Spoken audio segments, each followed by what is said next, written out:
ওই যে ডুবে যাবা, হেডফোন ডুবে বেলে যাবা ওদিকে। হেডফোনটা নাও না আগে এবার খাওয়াতে পারে। দাও তুলে। কারণ এদিকে একটা পার্সেল আছে, কি করে যাবো বলো তো? কোথায় আছে পার্সেল? এই ইয়ের সামনে, আর যাও গাড়িতে কি করবে? মন্ডসর বাড়ি।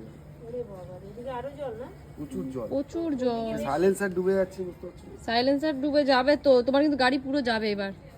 আর ব্যাগটা ঝুলছে ওদিকে, ব্যাগটা মিডিলে বসা, ব্যাগটা নিচে ঝুলছে। ভালো চাকরি বাকরি অফিসে করতে পারতো, এইসব না করে। তাহলে কি করবো, কপালে দিই।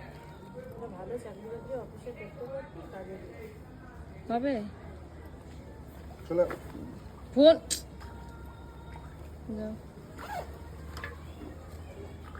চলে গেলাম। যাও টাটা। খেয়েছো তো তুমি?